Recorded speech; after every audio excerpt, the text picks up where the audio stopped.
Hello. So, man, I'm bummed because my videos have been getting less and less views. And that also makes me happy because I know the few views that I do get are impactful. Anyways, this is another update video about what my life is like and what's going on. Is that a real? Oh my god, I got so fooled by that. There's this rooster here that I thought was real. Man, that is really well made. I don't know if you could see it. I don't want to be rude, but that thing is just really well made. I hope you can see it in the video. That thing is good. It looks like the hands of someone who knows what they're doing. So, I decided to go for a little bit of a run. And honestly, if I can invoke a little bit of my Trumpism right here, I think it was the best decision I could have made ever. About Trump, I've called him a narcissist, and I've done so because I've been angry with everything he's been doing. And so I looked up, well, I didn't look it up. I was doing some reading. I'm a big advocate of reading. And so it would be pretty hypocritical of me to not read, considering I push for it. I was reading this one book that I was inspired to read by Oscar Wilde. Now in this book, Oscar Wilde says, or his characters say, to not speak other people's names, because once you do, it loses something. Now I'm barely at chapter 2. So when it comes to what exactly this something is, I'm not 100% sure. Really not. The sentiment was that if you have something of value, then you would do well to hide it. Because other people, as we know, would want it and take it, and without judging or criticizing too much. When they do so, there's some, well, he's saying this, right? And in my head, I'm thinking, what about water? What about food? These things are resources, and exercise too is valuable. So value in and of itself is not so black and white. We value different things. I'm sure the Native Americans of our time used to or didn't need to value running, going for a jog, or exercise. That's not something that they had to value because it wasn't something that they really needed to worry about. There were no Native Americans worrying about that because there was food scarcity. There wasn't a guarantee of food like there is in our American society. And I do mean American society. I think people tend to think of American society and, well, actually they don't think of American society. So that, I mean, you should think of other societies and other countries. Like, I just had a conversation with this dude from Guatemala. I didn't get his name. This dude from Guatemala. And I was talking with him and I was like, hey, what's it like over there? Because I could tell you what it's like in the I was going to say United Kingdom. I mean, it did definitely start off as the United Kingdom, America. But I was like, hey, what's it like over there? And he said that, yeah, there's definitely parts, very, very poor parts where people are hungry. And I asked him, I'm like, do you think the U.S. could do more to do about that? And we were just having like this very deep and very tough conversation. And man, I'm never going to forget the look on his face, man. I was watching his face. And again, I don't want to really speak on it too much because I'm on my Oscar Wilde shit right now. And if I'm listening to Oscar Wilde, I wouldn't say too much more about this, because then it loses some of its value. I don't know if he's right or if he's wrong. I'll tell you this. There's value in what I'm doing right now, which is talking and going out for a walk in public. Of course, I'm going to upload this to YouTube. And I hope this video gets 2 billion views. There's barely 2 billion people on the planet, man. Billions and billions. Man, today, I think it was today, it might have been yesterday, I'm not sure how the news cycle works, but today I saw, oh man, there's dogs everywhere. Let me run past these dogs. Look at these dogs. I'm gonna run past them.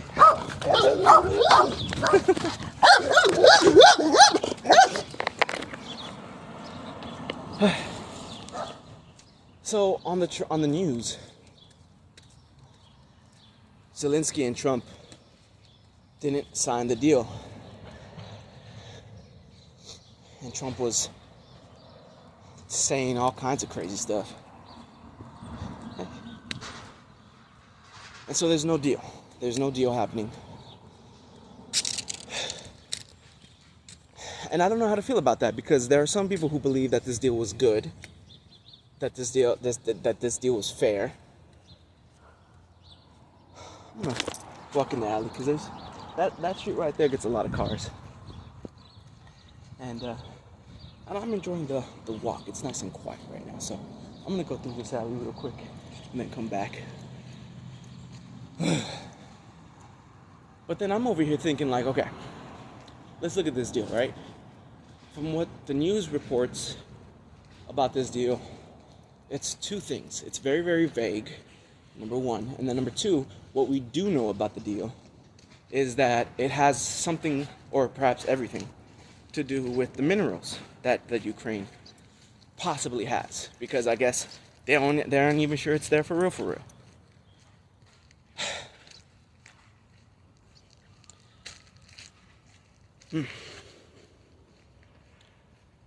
And so Trump touted the number $500 billion worth of revenue would come from this deal for the U.S.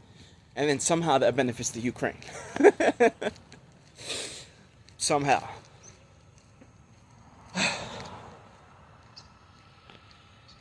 And then today is the no pay day brought on by a Mr. Schwartz, John Schwartz, I think his name was, part of the group called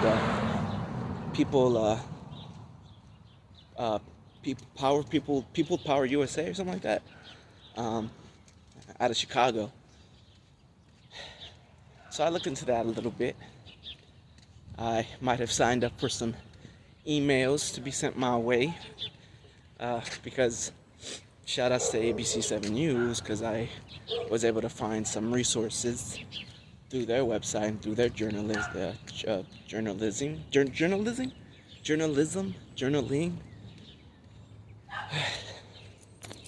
Oh my God, these dogs are gonna bark. These dogs are gonna bark. I don't know if these dogs are gonna bark. They gonna bark. They gonna bark a little bit. I mean, they're kind of creeping up on me. So, don't buy from Walmart. Don't buy from Amazon. It's supposed to be one day,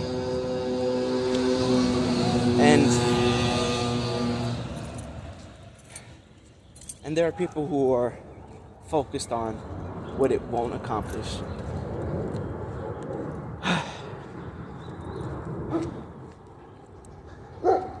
And with big ideas like this, the accomplishments don't happen immediately. It takes time. It happens over time. And I get why there's this sense of urgency. Let's not forget how the U.S. terms for the president work. He's got 4 years. And unless he's impeached, he's going to be doing wild shit for 4 years. hopefully whatever he does doesn't impact us on the community level.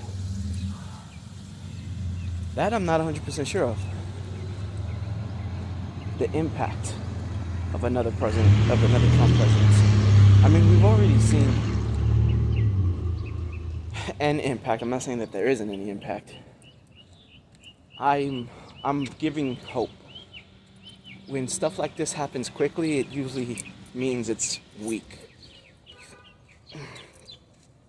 And that's just science. A storm forms over long periods of time. When an earthquake happens and it's a big bad earthquake,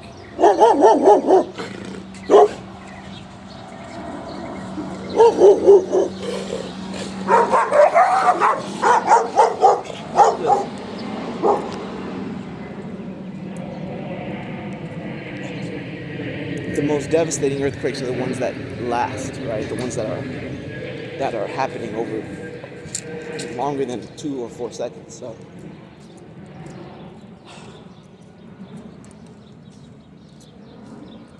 me personally, if I'm being foolishly optimistic, I would say that these Trump affirmative actions are much ado about nothing. Not to say that they shouldn't be, or that, not to say, I mean, I guess the way I put it, I don't want to put it that way. They're not much ado about nothing. People are being affected by it.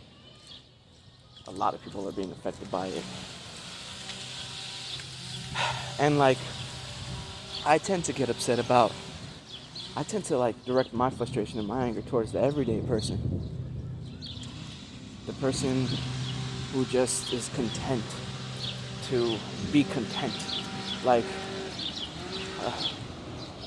as an immigrant, you come to this country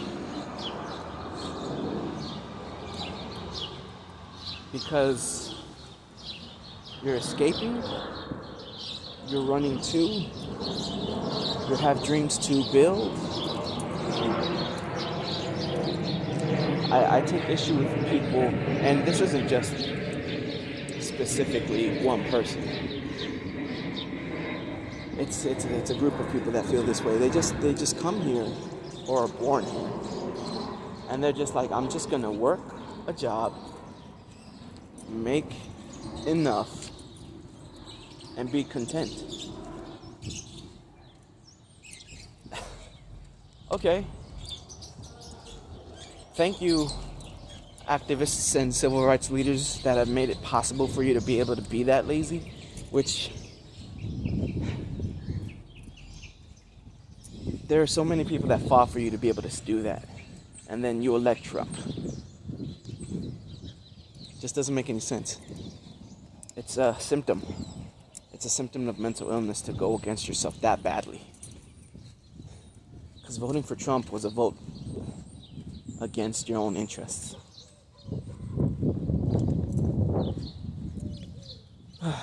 There's a movie called The Apprentice, which is a biopic about him, and goddamn if it doesn't sound like goddamn if I'm not titillated by it, because I heard an interview from one of the actors who played Trump and heard some clips from it, and it sounded really, really dope. Damn. It feels like we're in a bad time in this country, and we are. We definitely are. And like my girl Ocasio says, it's really important to have good times during these bad times.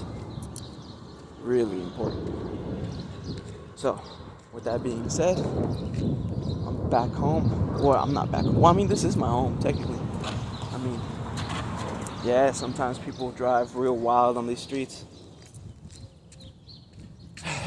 And then we butt heads with our neighbors sometimes. Ooh. And as I say that, a car is pulling into the driveway real quick. A young man.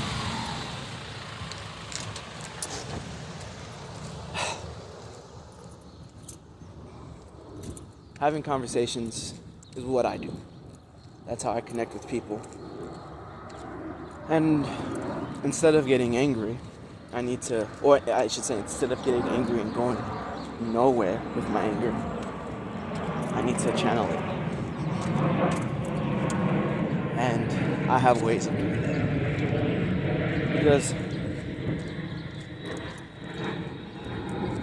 Because tough times don't last. And we will get through this. And more than get through it. It is these turbulent times that afford us great opportunity to build.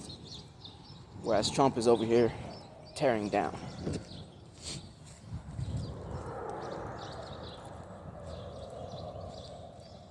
He tears down so much, it makes it really hard for me to acknowledge anything of some substance that he does. Apparently there is. And, and my rebuttal to that is like, yeah, and during the Nazi regime, we got a lot of advances in technology and medicine because they were doing all kinds of fucked up experiments. So let's be real here.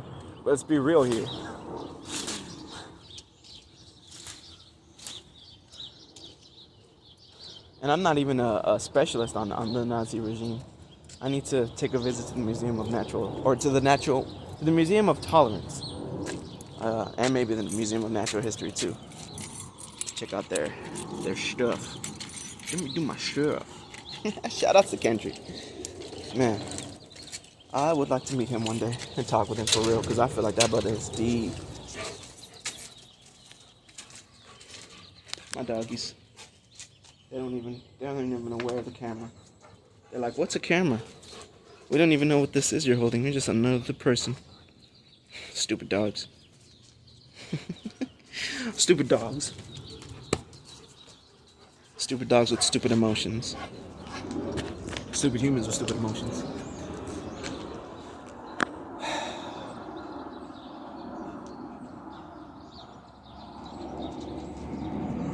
I worked up a good enough little... I got my blood pumping a little bit there. In more ways than one. So we're gonna be alright. As the pain passes over.